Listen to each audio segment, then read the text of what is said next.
안녕하세요. 성공예감 이대호입니다.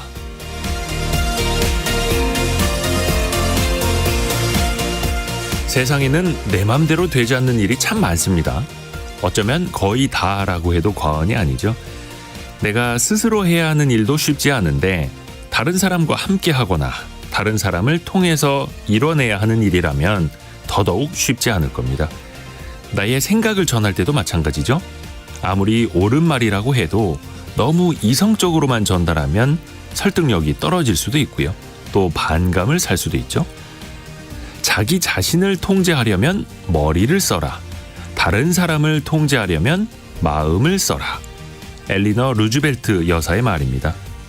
사람의 마음부터 얻고 나면 그 다음부터는 대화가 참 잘 풀리기도 합니다.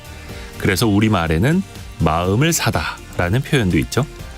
돈 한 푼 들이지 않고 마음을 사는 방법은 참 많습니다. 그 출발은 웃으면서 건네는 인사, 따뜻한 말 한마디일 수 있고요. 누군가의 마음을 얻으려면 나의 마음을 먼저 써야 한다는 것, 또 그걸 먼저 행하면 결국 마음보다 더 큰 것을 얻을 수 있을 겁니다. 성공예감 이대호입니다. 출발합니다.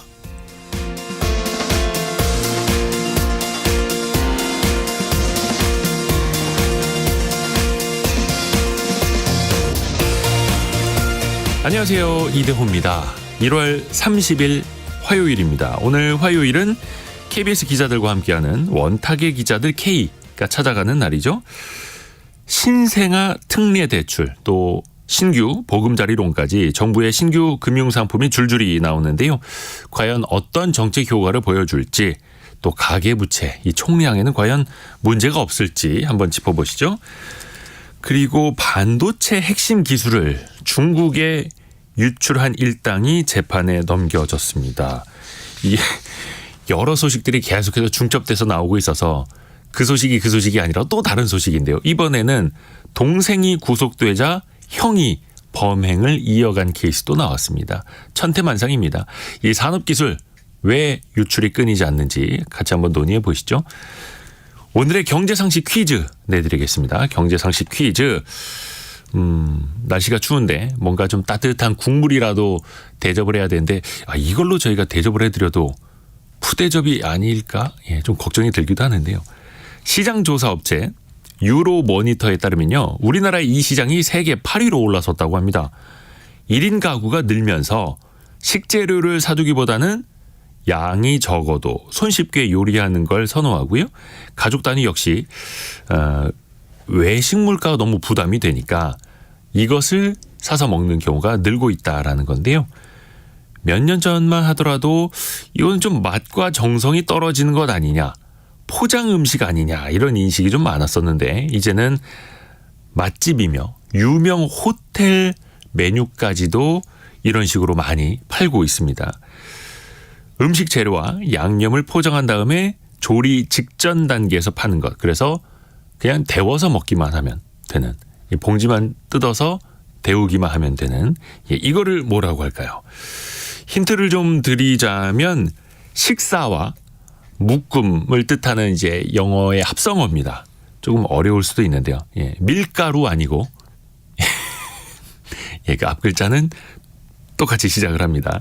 자, 짧은 문자 50원, 긴 문자 100원이 드는 샵 9730으로 참여해 주시면 되고요. 추첨을 통해서 저희가 또 다양한 선물을 보내드립니다.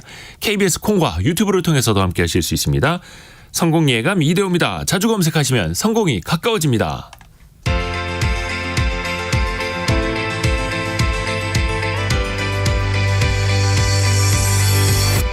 KBS 1라디오 성공예감 이대호입니다. 2864님이 보내주신 것처럼 간편식이라고 불러도 되는데 이걸 꼭 이제 영어 합성어로 부르더라고요. 아이고, 4304님 라면 아니고요. 네, 김성우님 엄마 손 요리 아니고요. 자, 여러분의 정답 계속해서 기다리겠습니다. 오늘의 경제 뉴스도 들어보시죠. 참 좋은 경제연구소 이인철 소장과 함께합니다. 안녕하세요. 네, 안녕하세요. 와, 요즘에 미국 증시는 계속 좋네요.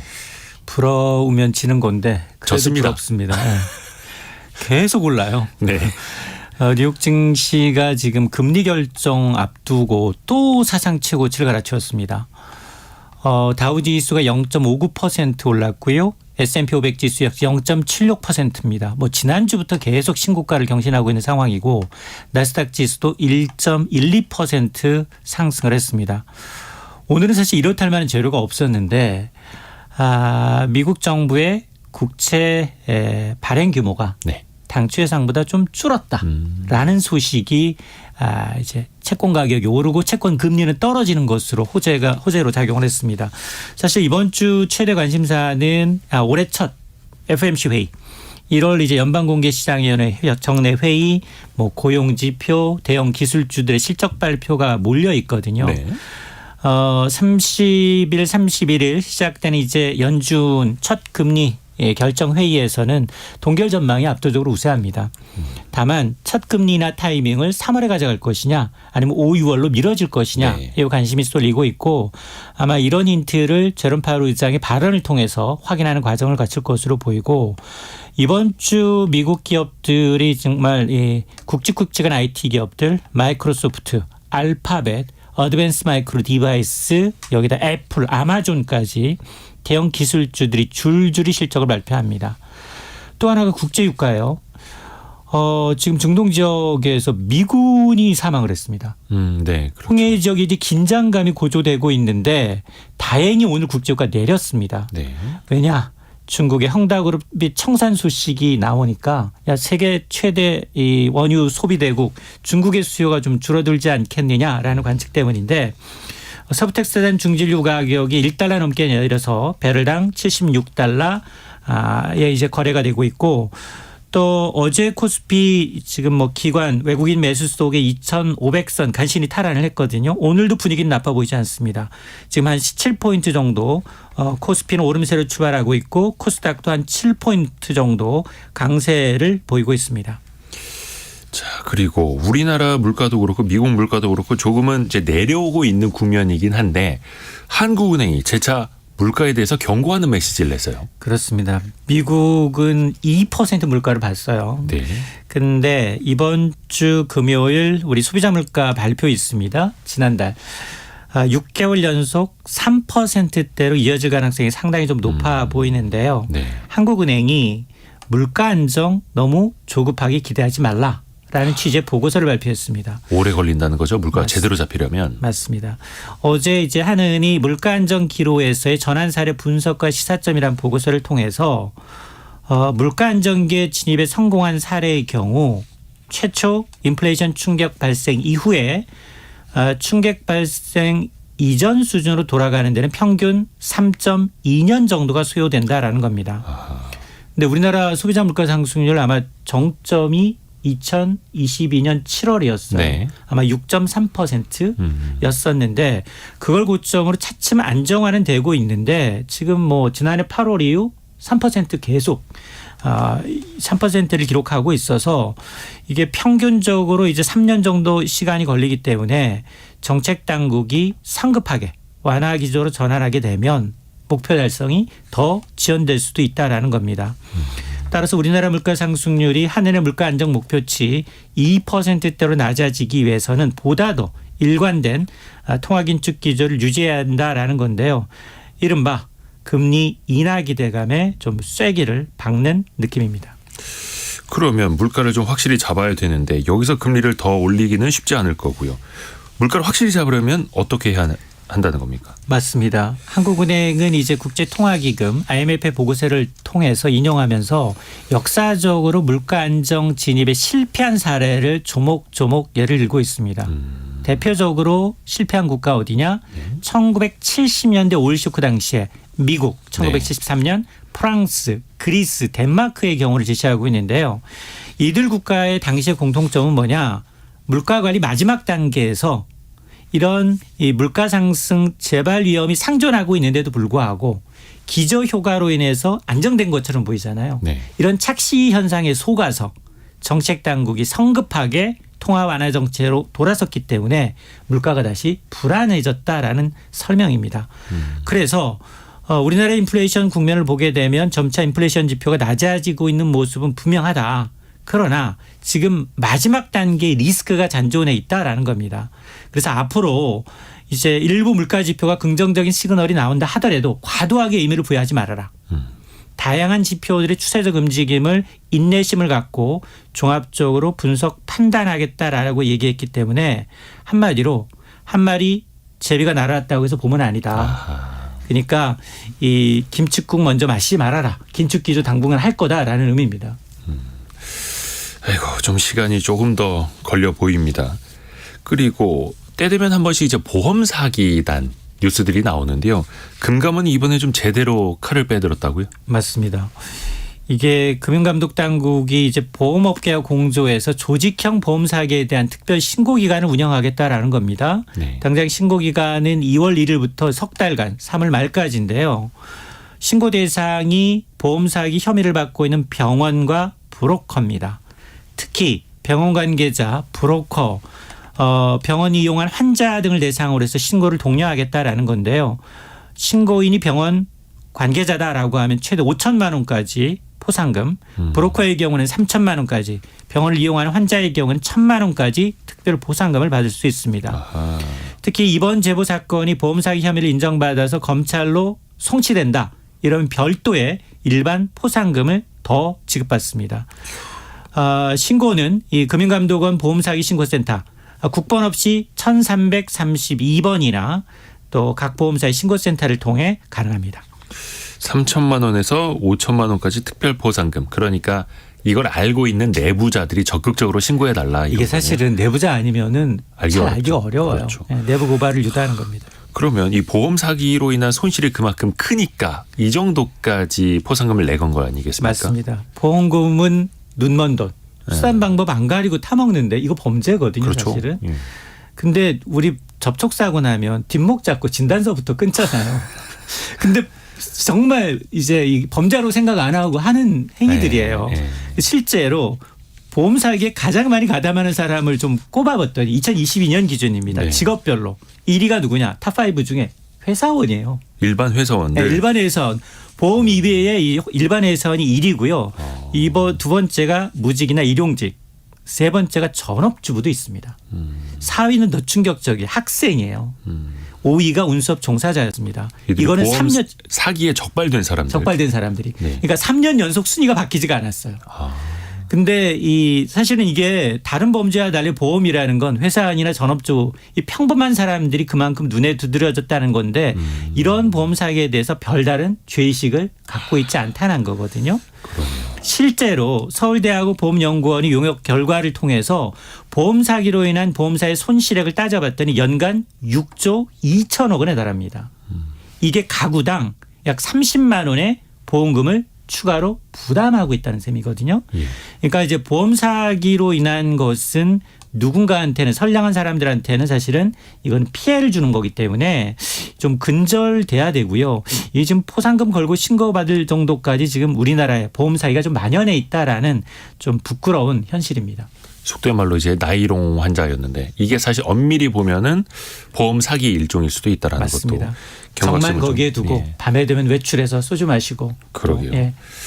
그리고 이 스팸 전화가 정말 끊이지 않아 가지고 많은 분들이 이제 괴롭게 만드는데 국내에서 걸려오는 것뿐만이 아니라 국제 전화도 엄청나게 기승이라고요. 맞습니다. 국제 스팸이라는 게 해외에서 한국으로 비정상적인 국제 통신이나 접속을 유도하는 불법 행위입니다. 네. 통상적으로 보면 어떤 국제 통신 인프라가 열악한 곳, 사회적인 혼란이 좀 극심한 곳, 어떤 규제 당국의 단속이 좀 느슨한 국가에서 주로 발생을 하는데 SK텔링크가 국제전화 서비스에 의해서 이 스팸 전화 발송 국가를 좀 따져봤더니 1위가 어디냐?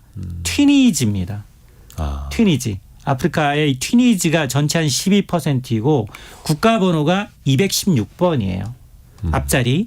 그리고 그 뒤를 이란, 러시아, 스리랑카, 카메룬 순으로 나타났는데 사실 이 튀니지는 지난해에서 올해도 1위인데요. 뭐 2010년 아랍의 봄 진원지였고 혁명 이후 지금까지도 국내외 정세가 좀 혼란을 거듭하면서 경제난이 좀 심각하거든요. 네. 자, 그러다 보니 만에 하나 국가번호가 216이다. 뭐 98이다. 내가 전혀 모르는 생소한 국가번호가 붙은 부재중 전화가 걸려왔을 경우에는 아예 다시 한번 궁금하니까 한번 걸어봐야지가 안 돼. 큰일 나죠. 큰일 납니다. 네. 그리고 만에 하나 이제 이 실수로 전화를 걸었다면 바로 통화 종료 버튼 누르고 전화가 끊겼는지 확인을 하시고요.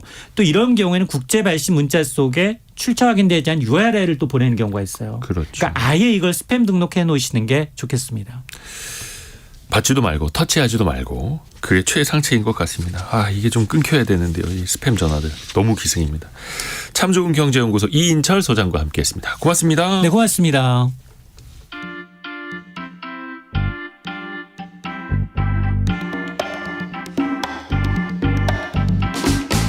지금 여러분께서는 KBS 일라디오 성공예감 이대호입니다를 듣고 계십니다.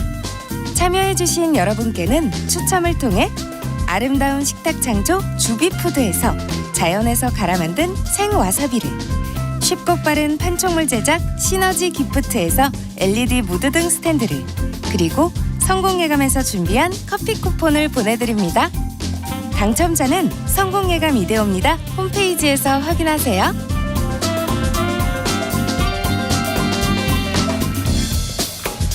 원탁의 기자들 K 만나보시죠. KBS 서영민, 김준범, 박혜진 기자입니다. 안녕하세요. 안녕하세요. 우선은 정책 금융상품 이야기부터 좀 해볼 텐데 신생아 특례 대출이 어제부터 시작됐죠. 네. 첫날 풍경이 좀 어땠습니까? 제가 사실 어제 기사도 쓰고 해가지고 예. 기금이 든든 사이트라고 그 신청 사이트 들어가 봤는데 말 그대로 폭주를 했어요. 오. 거의 9시 반에 오전 9시 반에 들어갔을 때 대기자가 1000명 그리고 1시간 정도 대기를 했어야 됐고 2시에 들어가 보니까 700명대 그리고 4시 반에 들어가니까 600명대. 그게 이제 접속 대기자. 예, 접속 순이죠. 대기자만. 그래서 뭐 사이트가 마비됐다 막 이런 이야기도 네, 나왔었는데 맞아요. 그만큼 사람들한테 관심 많이 받았다는 거네요. 아무래도 그렇겠죠. 1%대 초저리 또 상품이라고 하니까. 아하. 일단 뭐 상품을 뭐 아시겠지만 간단히 소개해드리면 이제 신생아 특례 대출 말 그대로 아이를 낳은 그러니까 이게 이제 정확하게는 2023년 1월 1일 그러니까 올해로 지금 치면 13개월 정도 된 아이 그 이후에 아이를 낳은 가정은 9억 원 이하의 주택, 그다음에 전용 면적 85제곱미터, 우리가 보통 뭐 33평이라고 하는 네. 그 주택을 살 때 최대 5억 원까지 대출이 되고요. 보통 이제 정책금융 상품은 소득 요건이나 자산 요건이 되게 짜게 돼 있는데 네. 이거는 부부 합산 연 1억 3천만 원을 넘지 않으면 대출을 받을 수 있고요. 금리가 아까 박혜진 기자 말씀처럼 최저는 1.6%니까 지금 정부에서 해주는 장기 정책 주담대 중에 적격 대출 같은 경우가 한 2% 3% 토반이니까 네. 더 훨씬 싼 거고요. 예. 당연히 좋은 상품입니다. 뭐 이 어떤 조건이 과연 뭐 정당한 거냐 문제가 있느냐는 좀 차후 얘기하더라도 근데 저는 이게 접속 폭주라고는 생각 안 해요. 그래요? 네. 준비 부실이죠. 고작 1000명이 접속했는데 그거를 접속을 대기하게 만든다는 것은 이 정도 상품이 이 정도 인기를 끌지를 몰랐다? 아하. 지금 뭐 100만 명도 아니고 1000명인데 그래서 저는 이거 주택도시보증공사의 좀 심각한 업무 혜택이라고 생각합니다. 그러게 오후에도 네. 오후에 대기자 들어보면 뭐 한 100명 안팎이었는데 그래도 한참을 대기해야 된다는 얘기였거든요. 예. 몇십 분 대기했어요. 네, 이게 사실은 주택 구입 혹은 그런 자금에 대한 대출이기 때문에 네. 금액도 크고 그만큼 보안에 신경 써야 될 부분도 있긴 하겠지만 상당히 좀 병목이 심했다. 그렇게 볼 수는 있고 그리고 다른 하나는 이 금리를 보면 설명을 드리실 때 1.6에서 3.3이라고 합니다. 너무 차이가 크지 않습니까? 네. 사실 한 상품 치고는 보면 1억 3천만 원 이하면은 이 상품을 이용할 수 있다고는 하지만 근데 또 소득에 따른 기준선 상한선이 있습니다. 연소득이 부부 합산 8,500만 원 이하여야 1.6을 받으실 수 있는 겁니다. 1.6에서 2.7은 연소득 8,500만 원 이하일 때 금액에 따라서 네. 정해지는 건데 연소득이 8,500만 원 이상 1억 3천만 원 이하일 경우에는 2.7에서 시작합니다. 3.3까지. 이렇게 보면 그렇게 스프레드가 많지는 않죠. 소득에 많이 따라서 싼 건 아니다. 네. 또. 소득에 따라서 받을 수 있는 금리는 조금씩 다르다. 네. 소득이랑 이제 기간에 따라서 조금씩 다르더라고요. 지금 제가 한번 접속을 해봤는데요. 기금 이 든든 사이트. 지금은 접속은 잘 되네요. 지금은 또 이제 네, 많이 지금 몰리지는 잘 않는 것 되더라고요. 같습니다. 또 모르죠. 이따 또 낮 시간 되면 어떻게 될지. 근데 이게 뭐 시간 뭐 막 선착순으로 당장 몇 등 안에 들어야 되고 이런 건 아니지 않습니까? 조금 이제 여유 있게 판단을 하셔도 될 것 같고 이게 또 뭐 그냥 1-2천만 원 빌리는 것도 아니고 그렇죠. 몇 수억 원대 대출을 억이니까요. 받은 거니까요. 근데 어디 가나 항상 이 문턱 효과라는 게 있지 않습니까? 소득 수준도 그렇고 주택 규모도 그렇고 주택 가격도 그렇고 여기에서 오는 불만은 없으실지 김미성 님이 우리 사위와 딸은 맞벌이인데 연봉이 높아서 이 혜택을 못 받네요. 모두 해당되면 좋겠어요라는 또 의견도 주셨거든요. 사실은 그 정책 자금이고 네. 제한돼 있습니다. 27조였던가요? 그러니까 이 자금이 제한돼 있기 때문에 한정된 자금으로 많은 분들에게 혜택을 드려야 되는 문제가 있기 때문에 소득 네. 기준이 없기를 바라기는 좀 어려운 것 같고 그리고 맞벌이 하시는 서울에서 맞벌이 하시는 분들 가운데 우리는 맞벌이하면 무조건 이 기준을 넘어요라고 하시는 분들이 많긴 하나 정부 설명은 이 정도 이 대출의 주 타겟인 나이대 연봉 수준을 따져봤을 때 1억 3천만 원이 넘으면 상당히 고소득입니다. 그 정도는 못 드리더라도 이해해 주시기 바랍니다. 뭐 이런 취지의 설명을 하는 것 같습니다. 4711님은 기존의 애를 키우는 가정도 행복하게 잘 사는 모습 그런 분위기가 확산돼야 한다라고 지적을 해 주셨는데 여기는 또 신생아 특례 대출이다 보니까 뭐 2살 있는 가정 아니면은 뭐 3자녀 4자녀인데 애들이 뭐 한 서너 살 이렇게 커버린 가정은 또 그러면 혜택이 없고 어디서나 좀 불만은 나올 수 있겠습니다. 그러니까 이게 이제 신생아 특례 대출이잖아요. 이름에 정책의 목적이 너무나 들어있는 정말 노골적으로 들어있는 네. 대출 상품이고 아마 전 세계를 통틀어서 대출 상품명에 신생아라는 수식어가 들어가는 전 세계에 있을까 싶을 정도로 노골적인데 근데 그만큼 우리나라가 저출생이 심각하니까 뭐 타겟형 상품을 만들 수 있을 것 같아요. 그리고 사실 이제 지금 우리가 신생아 특례 대출이 정말 정책적인 효과를 보려면 이미 아이를 낳은 사람이 아주 값싼 대출을 받는 거는 효과가 없는 거죠. 대출을 받기 위해서 네. 아이를 낳을 생각이 없는 사람이 아이를 낳아야 정말로 이 정책이 노리는 효과가 나오는 건데 그거에 놓고 생각을 해보면 아이를 낳을 생각이 없었다가 뭔가 정부가 좋은 혜택을 주니까 아이를 낳을 생각이 들게 하기에 과연 이 대출이 충분하느냐 저는 너무 부족한 것 같아요. 그러니까 그걸 목적으로 하는 대출이 아니라면 상관없는데 어차피 신생아 특례 대출이라고 목표를 잡았잖아요. 그런데 신생아를 많이 나오게 해야 되는데 그 현금을 지원하는 것도 아니고 대출을 하는 건데 금리가 아까 서영민 기자 말씀처럼 소득이 조금 넘으면은 뭐 시중은행 주담대 대출 금리보다 0.34 정도 싼 건데 이거는 정책 목적 이름에 담을 정도로 정책 목표는 과감하지만 어떻게 보면 논란이 될 정도로 과감하지만 그 목표를 설정하기에 정작 쓰고 있는 수단, 그 어떤 방법론은 너무 미약하다는 생각이 들어서 약간 이도저도 아닌 느낌이 좀 있습니다. 저는. 예. 근데 실제로 제 박혜진 주변에도 이제 제가 나이가 좀 있으니까 뭐 최근에 결혼하거나 이런 친구들 물어보면 네. 실제로 이거에 이제 기사가 나왔을 때 엄청 관심을 가지다가 어제 들어가 보고 생각보다 금리가 너무 높다. 그리 싼 건 아니다. 네, 뭐 이제 내 집 마련해보나 했더니 그 정도가 될지는 잘 모르겠다라고 하는 얘기들이 꽤 있었어요. 사실 그건 시중금리랑 비교해봐야 되는 측면도 좀 있긴 합니다. 네. 지금 신용대출금리가 좀 잘 받으시는 분들 기준으로 5% 안팎으로 받으시거든요. 네. 굉장히 높습니다. 근데 지금 이게 정점은 조금 찍고 조금 떨어진 느낌은 있는데 그럼에도 불구하고 시중금리가 워낙에 높기 때문에 이 정도 금리 혜택을 주기 위해서는 정부 입장에서는 상당한 뭐 세금을 넣든지 아니면 기금을 충당을 하든지 이런 종류의 돈을 넣어야 되는 정책이기 때문에 지금 금리에 비하면 싸다. 그런데 절대적으로 우리가 싸다라고 생각하는 수준의 금리에는 영 못 미친다.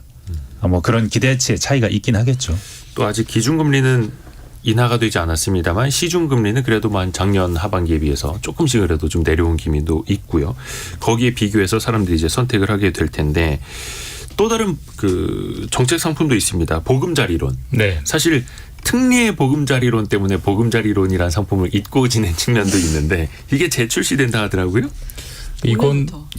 이거는 제가 늘 말씀드린 정책 상품명 변경 특별금지법이 빨리 필요합니다.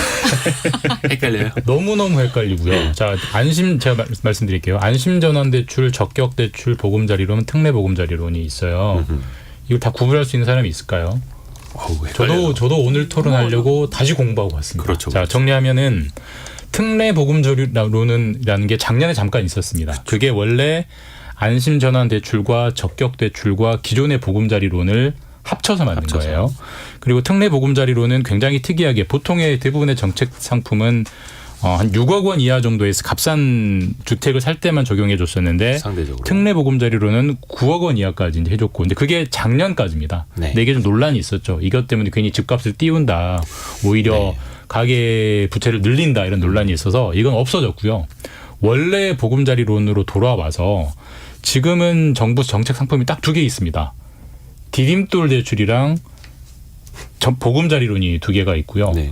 이 정부 정책 상품의 가장 큰 특징은 무조건 고정금리입니다. 그러니까 장기 고정금리로서 빌릴 수 있는데 아까 이제 특례가 빠지고 그냥 보금자리론만 남았기 때문에 특별한 혜택이 사라졌습니다.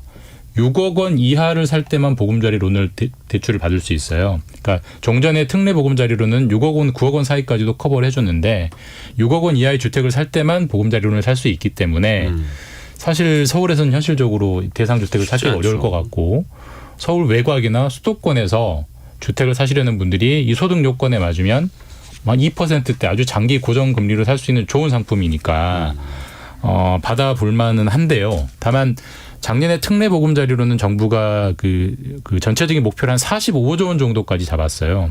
근데 지금은 이번에 나온 보금자리로는 목표가 10조 원 플러스 마이너스 5조 원. 그러니까 적게는 5조 원, 많게는 15조 원이기 때문에 이미 정부가 준비해 놓은 실탄도 작년보다 훨씬 작아요. 네. 그래서 요건이 되는 분들은 받으면 참 좋겠지만 이게 작년에 특례 보금자리론처럼 좋은 혜택도 아니고 물량 자체가 부족하기 때문에 집값 자체에 영향을 줄 만큼 시장의 변수는 되지 않는 틈새 상품이 될 거다. 이렇게 보입니다. 네. 그렇죠. 사실 보금자리론이라는 게 특례 보금자리론 나오기 전부터 거의 상시적으로 가동되던 대표적인 정책 금융 상품이기도 했고요. 또 내일부터 시작되는 게 있더라고요. 전세 대출 갈아타기.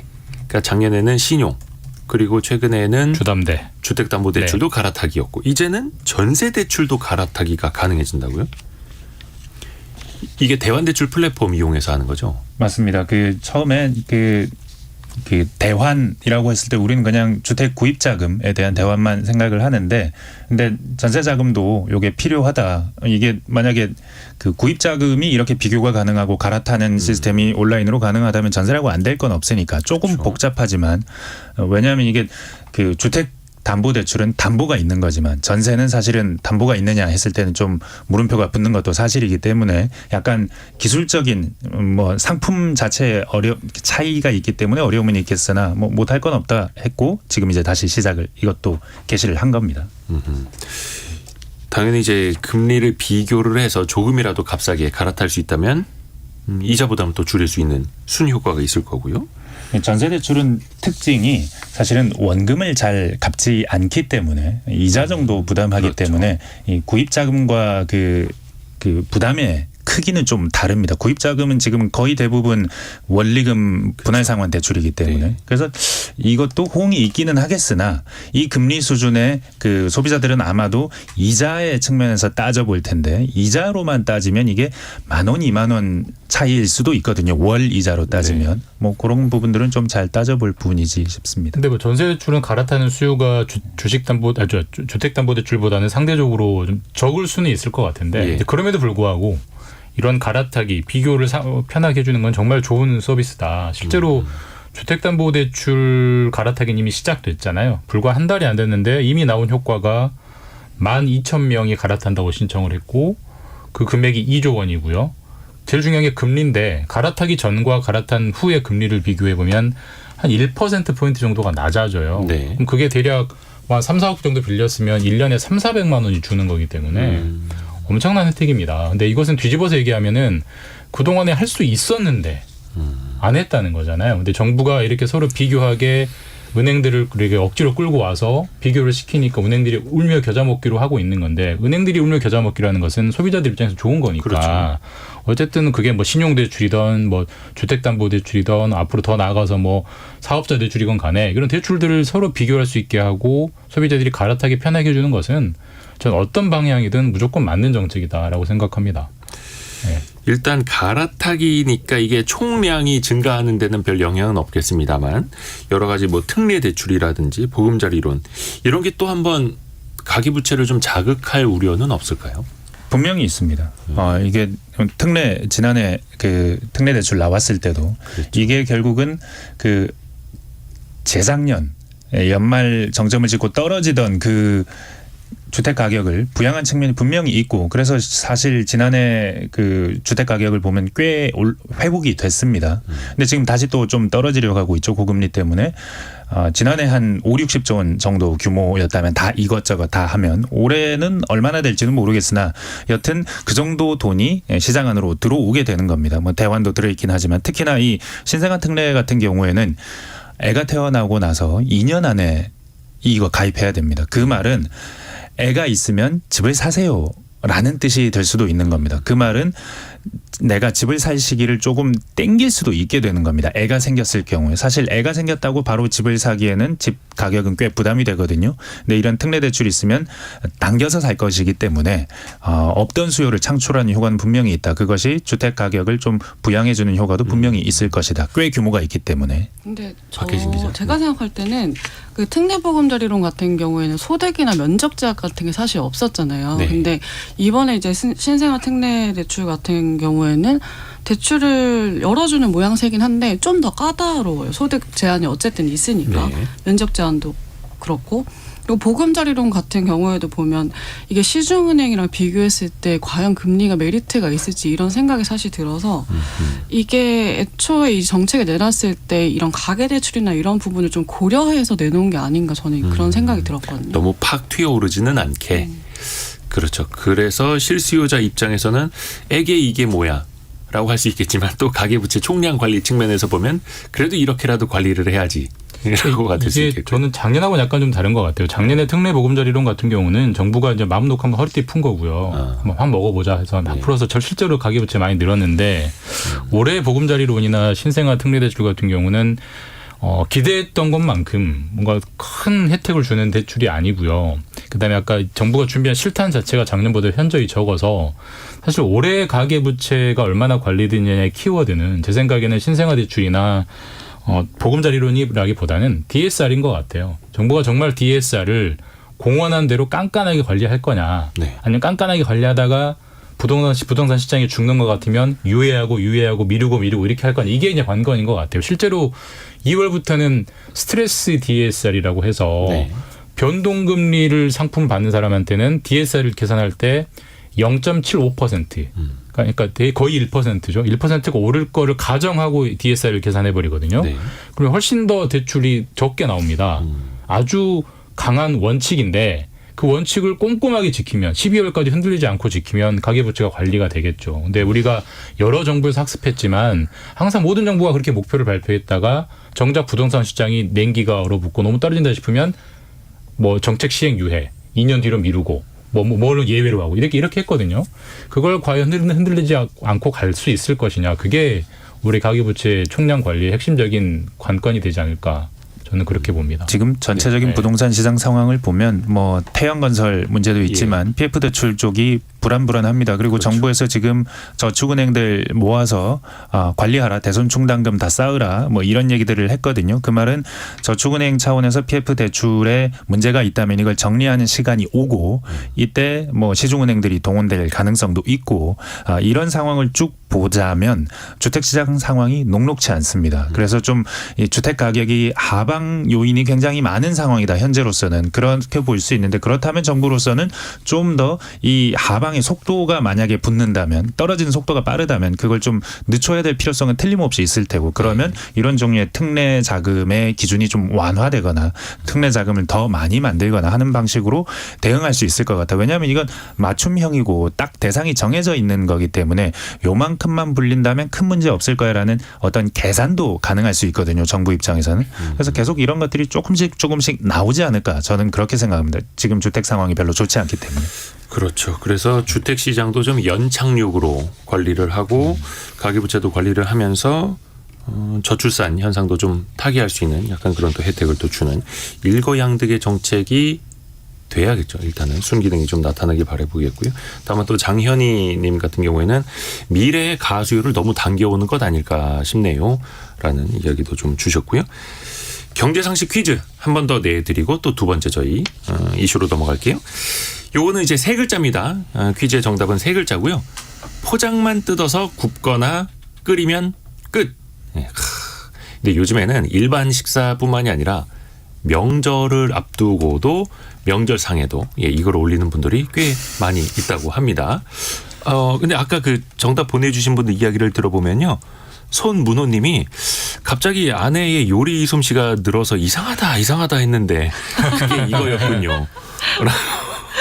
예, 손문호님의 아내분이 이제 듣고 계실 것 같기도 한데 하정옥님은 얼마 전에 시부모님 오셨을 때 이걸로 차려봤는데 맛있다고 어떻게 만들었냐고 하시는데 대답을 해드리지 못했네요 라고 보내셨고요. 요즘에 이걸 이용하시는 분들이 상당히 많습니다. 그리고 이 시장도 우리나라에서 상당히 또 커지고 있다라는 건데요. 세 글자로 된 포장 음식 아니면은 포장 식재료 간편식 이렇게 또 이제 부를 수도 있는 것 같은데 옛날에 예. 그 저희 TV 드라마 중에 손목시계로 부르면 네. 뭐 빨리 와 달려오는 자동차 뭐 전격 제트 작전 그렇죠. 예, 거기 거기에 나오는. 그 누구 빨리 와 할 때 그 누구 예. 그게 들어가는 것 같네요. 글자가. 네, 힌트 많이 박혜진 드렸습니다. 기자 모르는 것 같은데. 아 그래요? 뭔가요? 또 이 전격 제트 작전을 아는 세대와 모르는 세대 다를 수 있습니다. 여러분 떠오르시는 그 정답 또 여러분의 또 실시간 의견 많이 보내주세요. 짧은 문자 50원, 긴 문자 100원이 드는 샵 9730 문자 메시지나 KBS 콩이 열려 있습니다. 오늘의 움직임에 주목하고 세상의 흐름을 놓치지 않습니다. 여러분의 내일을 응원하며 성공의 열쇠를 함께 찾아갑니다. 성공예감 이대호입니다. 자, 한 번씩 또 반복되는 안 좋은 뉴스 중에 이게 있습니다. 우리나라 최첨단 기술, 특히 반도체 핵심 기술을 중국에 유출한다. 이번에 뉴스가 나온 케이스를 보니까요. 와, 형제가 나란히 중국에다가 반도체 핵심 기술 유출을 했는데 동생이 하다가 걸려서 구속되니까 형이 또 이 사업을 이어갔더라고요. 네. 이게 제가 2년 전에 사회부 있을 때 취재했던 사건이어가지고 제가 잘 아는데, 그러니까 본판은 이미 수사가 끝났고요. 이제 별책부록으로 추가로 나오는 건데, 이게 주 피의자는 동생입니다. 이게 예. 뭐냐면 삼성전자의 협력업체에 이제 세메스라는 회사가 있어요. 이미 다 이제 언론에 보도됐으니까요. 네. 세메스라는 회사는 뭘 만드는 곳이냐면 세정 장비를 만듭니다. 우리가 반도체를 보면 이렇게 웨이퍼라고 해서 동그랗게 생긴 기판이 있잖아요. 네. 뭐 잘 아시겠지만 반도체는 아주 미세한 공정이기 때문에 이 기판을 엄청나게 깨끗하게 닦아야 돼요. 예. 그러니까 근데 일반 물로는 그렇게 안 닦인답니다. 근데 초순도의 물이 필요한 거예요. 예. 근데 초순도의 물이 필요한데 근데 이게 이제 최근 뭐 3나노, 4나노, 2나노까지 내려가잖아요. 그렇게까지 나노가 내려가 버리면 초순도의 물로도 안 돼요. 더 깨끗하게 닦아야 돼서 초임계 세정 장비라는 게 있어요. 초임계는 저도 처음 들어본 용어인데 이게 액체도 기체도 아닌 애매한 상태를 초임계 상태라고 해요. 이 여기에 아주 특수 처리된 이산화탄소를 넣으면 정말로 깨끗하게 닦인답니다. 아하. 근데 이제 그 기술 자체가 당연히 엄청나게 중요한 기술이고 그게 국가 핵심 기술로 지정이 돼 있고 그거를 삼성전자 1차 협력업체인 세메스라는 회사가 만들어요. 이 세메스라는 회사는 협력업체지만 매출이 3조 원이 넘습니다. 그 자회사이기도 하죠. 예. 그래서 그래서 이게 그 회사에 근무했던 연구원이 회사를 나와서 이 세정 장비를 만드는 또 다른 회사를 차렸고 거기에서 이제 중국에서 접촉이 들어와요. 이 세정 장비를 우리한테 좀 팔아라라고 하면서 뭐 파는 거일 수도 있고 뭐 유출하는 걸 수도 있고 애매한 거래를 했는데 이제 그게 국정원과 검찰에 걸려서 동생이 기소가 됐고 최근에 2심이 나왔어요. 이도한 달에 징역 10년 나왔습니다. 우리나라 기술 유출에서 징역 10년 나오기 쉽지 않거든요. 네. 그만큼 무거운 범죄였는데 그때까지는 몰랐는데 검찰의 수사가 진행될 때 동생이 잡혀 들어가니까 형이 이제 구원 투수로 나서서 거의 똑같은 범행을 한 번 더 하다가 이번에 추가 기소가 된 사건이어서 굉장히 좀 사연이 있고 굉장히 기술 유출 사건 치고는 굉장히 그러니까 굵기가 큰 사건의 마지막 어떤 마침표가 찍힌 사건이다라고 볼 수 있습니다. 한규봉님이 용감한 형제들이네요. 거의 뭐 무모한 형제죠. 근데 일단은 동생이 구속됐는데 형이 그 사업을 계속 이어갔다. 또 전체 장비 수출이 막히니까 이걸 또 분해해서 수출하고 엄청 집요했더라고요. 근데 이게 수법도 가지각색입니다. 뭐 여기서 업계에서 뭐 일종의 은어로도 많이 부른다 하더라고요. 이게 또 전 동료들한테 자료 같은 걸 또 요청을 또 은근슬쩍 하기도 하고요. 이게 아까 말씀드린 이제 세정 장비는 식기세척기라고 부른다고 하고요. 초임계 세정 장비는 구름이라고 부른다고 해요. 이게 아까 제가 말했을 때 액체도 기체도 아닌 뭐 이상한 뭐 구름처럼. 안개 같은 거니까. 그리고 큰 잠자리 같은 경우는 헬기를 그렇게 부른다고 합니다. 헬기요? 헬기 기술도 이제 유출이 되는 거니까 우리나라가 방산 기술이 있으니까요. 그런 식으로 은밀하게 이루어진다라는 걸 상징적으로 보여주는 거죠. 사실 이 문제가 강하게 처벌해야 된다. 근데 이게 처벌이 잘 안 된다. 시간이 걸린다. 입증하기 어렵다. 그쵸. 잘 안 걸린다. 뭐 이런 얘기들을 근데 그 중앙일보가 뭐 어제자로 단독이라고 통계를 하나 내놓은 걸 보면 실형이 선고된 경우가 핵심 기술인 경우에도 10% 정도밖에 안 된다. 초범이라 대부분 초범이고 거의 다 초범이라 초범이죠. 깎아준다. 이런 겁니다. 그러니까 이게 처벌의 차원에서 수위가 그렇게 높지 않다. 이런 얘기가 많이 나오는 겁니다. 근데 사실 이런 사건이 계속 일어나는 거는 말씀하신 것처럼 기술 유출로 얻는 이익이 더 크다는 거잖아요. 손실보다는. 그러니까 속된 말로 남는 장사다라는 거잖아요. 증권범죄도 그렇고 사기범죄도 그렇고. 근데 아까 김종범 기자가 이야기했던 그 케이스에서는 10년형이 나왔는데 그건 굉장히 이례적인 거예요. 굉장히 이례적인 거죠. 그 끝까지 갔을 때 어떻게 되는지는 봐야 되지 않을까요? 근데 2심까지 뭐 징역 10년이 나왔기 때문에 저는 뭐 이 사건은 일종의 최근에 이런 사회 분위기가 재판부에 반영이 된 것 같아요. 그러니까 산업 기술 유출에 대해서 너무 솜방망이 판결이라는 경향이 있어서 재판부도 이제 그런 걸 의식하고 좀 세게 내린 게 물론 제 생각입니다.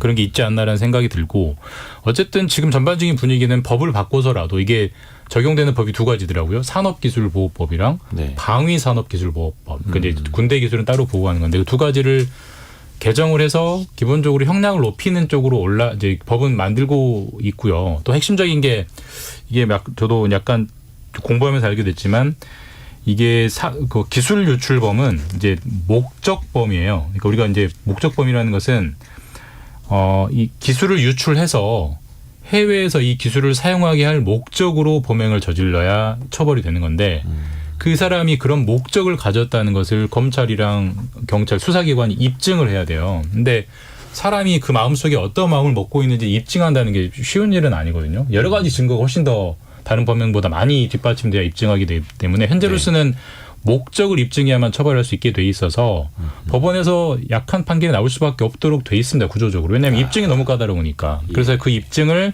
일반적인 범행처럼 그냥 고의만 가지고 있어도 처벌하게 하자 이런 개정안들은 나와 있는데 아직 이제 국회는 통과되지 않고 있고 그래서 이거는 어쨌든 전반적으로는 처벌이 강화되는 쪽으로 가자는데 공감대가 형성돼 있기 때문에 어쨌든 법도 개정이 될 것이고 법이 개정되기 전에라도 형량이 점점 높아지는 쪽으로는 갈 거는 같아요. 실제로 대법원에서 양형 기준이 최근까지만 해도 최대 6년이었는데 18일에 보니까 이 양형 기준을 최대 징역 18년까지로 늘렸더라고요. 이것도 법을 바꿔서라도 더 강하게 처벌을 할 필요가 있는 거고요. 이영규님이 국가 핵심 기술 유출은 간첩과 동일한 수준으로 처벌해야 합니다라는 의견 주셨는데요. 사실 21세기 간첩이 사실 산업 스파이가 간첩이라는 거 아닙니까? 그래서 국가 보호 기술로 적용을 하는 것들이 있는 거고 그래서 이런 거 수출을 할 때는 또 국가의 승인도 받도록 하는 절차가 있는 거고요. 다만 이걸 역사적으로 한번 보면요. 그렇죠. 미국도 산업 내로남불이죠. 스파이가 아주 많았습니다. 미국은 영국의 앞선 공장 기술을 배우려고 배워 가르쳐주지 않으면 훔쳐왔고요. 그 알렉산더 해밀턴이라는 초대 재무장관, 지금 미국 돈에 얼굴이 있는 사람입니다. 이 사람도 영국의 입장에서 보면 산업 스파이입니다.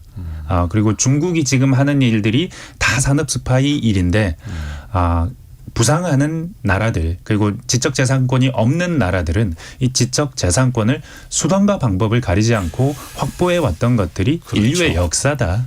이걸 뺏기면 바보인 것이고 지켜내는 것은 중요한 것이지만 이게 또 큰 역사적인 맥락에서 보면 누구나 다 그랬다. 우리도 예외는 아니다라고 말할 수 미국까지 갈 있습니다. 것도 없이 뭐 그렇지 않습니까? 최근에 저희가 이제 우주 기술이 많이 발전하는데 그때 인터뷰들 모시면은 그 머리 지긋하시 희끗희끗한 박사님들이 나와가지고 왕년에 우리가 어떻게 기술을 배웠는지 미국과 러시아에 가서 그들이 가르쳐주지 않으니까 우리가 쓰레기통을 뒤지고 뭘 하고 하는 게 다 기술 유출이죠. 그걸 우리가 영웅담처럼 듣잖아요. 이게 결국 이게 어느 시각에 서느냐에 따라 다른 것이기 때문에 그러네요.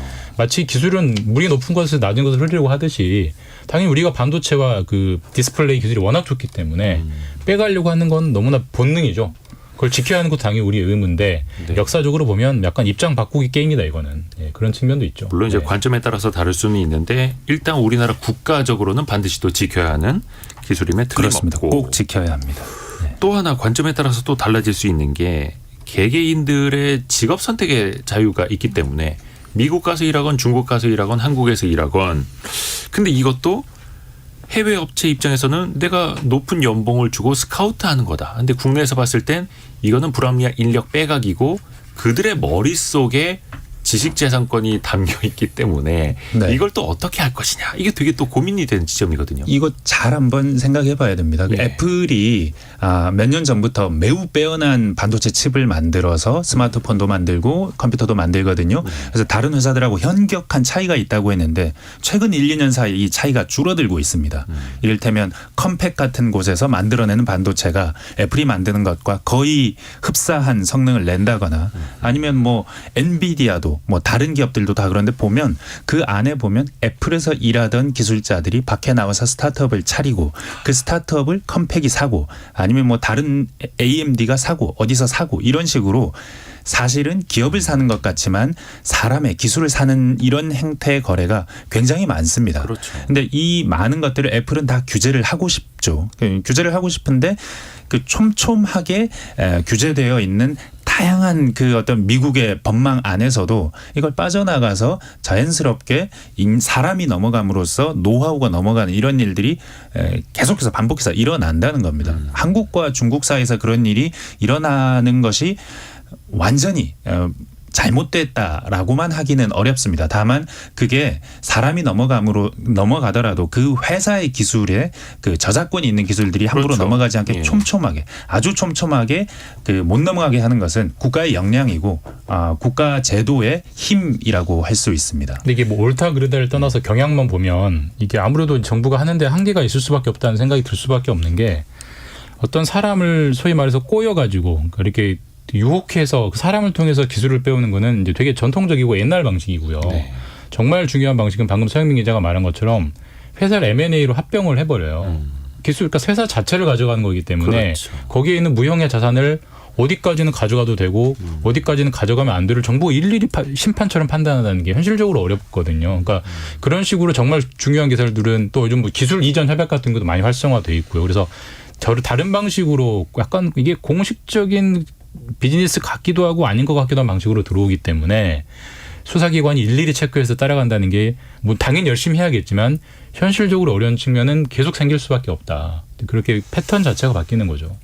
어떻게 보면 또 국가적으로도 네. 자국 산업 보호 측면에서 특정 첨단 기술에 대해서는 아예 해외 자본 투자를 받지 마라 또 이렇게 할 수도 있는 거예요. 또 최근에 미국이 뭐 AI 기술이라든지 네. 클라우드 컴퓨팅 측면에서 이제 중국 자본을 또 배제하려는 그런 움직임도 있지 않습니까? 중국에서 한국과 타이완 기술자들을 많이 데려가려고 합니다. 근데 타이완 기술자들은 같은 중국말을 쓰는 사람들이고, 근데 타이완의 임금 수준이 좀 떨어지기 때문에 타이완 사람들을 데려갈 때는 저임금인 기술자들을 돈을 많이 줘서 데려가는 방식을 쓴다는데, 한국은 조금 다르다고 그래요. 한국은 그 현장에 있는 기술자들은 잘 안 넘어간답니다. 아무래도 한창 일할 나이 때는 잘 안 넘어가고 좀 은퇴할 나이 혹은 이 회사에서 나온 사람, 그런 사람들한테 중국 기업들이 많이 접촉을 한다는 거죠.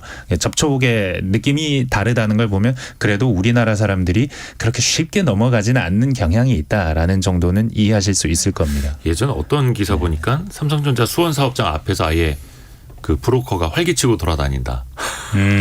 거기서 사람들을 컨택하고 있다, 만나고 있다. 이런 기사 보고도 저도 깜짝 놀랐는데, 실제로 뭐 중국에 가서 뭐 한국에서 10년 동안 벌 거 거기 가서 한 2, 3년 만에 벌고 오자, 또 이렇게 생각하는 또 일부의 경우도 있다라고 하고요. 이건 조금 결이 다른 이야기이기는 한데, 어찌됐든 간에 우리나라가 첨단 기술을 가지고 미국이라든지 그 첨단 공장을 또 짓고 있지 않습니까?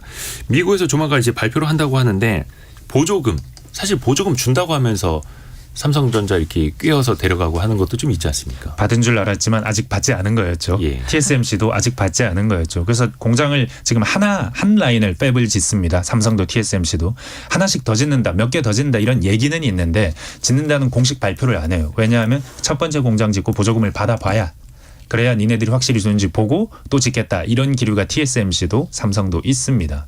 확실히 줄지 안 줄지 봐야 되는 거예요. 그게 반도체, 배터리, 그다음에 전기차 다 마찬가지인데 전부 들어오면 공장 지으면 주겠다고 지금까지 미국 정부가 발표는 했지만 네. 지금까지 주지 않고 있고, 최근에 나온 보도 보면은 이제 바이든 대통령이 반도체 칩스법에 따라서 반도체 공장에 대해서는 보조금을 먼저 주겠다라고 약간 분위기를 잡고 있는 것 같아요. 근데 거기서도 이제 누가 먼저 받느냐에 대해서 어떤 국가의 친밀도나 미국이 어디를 더 중시하는지가 나올 것 같아요. 현재 후보군은 미국 인텔 자국 기업, 네. 타이완 TSMC, 그다음에 삼성전자인데 전부 다 미국에 짓거든요. 큰 공장을. 누구한테 얼마를 주느냐, 누구한테 먼저 주느냐, 누구한테 많이 주느냐, 이게 이제 미국의 정말 솔직한 심정이 돈으로 나오는 거겠죠. 근데 저거 안 주면 네. 다시는 안 짓습니다. 하나만 짓고 끝입니다. 그렇죠. 줄 겁니다. 그렇죠. 예. 자, 오늘 원탁의 기자들 K에 함께 했고요. 김준범, 서영민, 박혜진 기자, 고맙습니다. 감사합니다. 감사합니다. 자, 2부에서는 저희가 창업 트렌드로 돌아옵니다. 잠시 뉴스 들으시고요. 10시 5분에 금방 다시 뵙죠.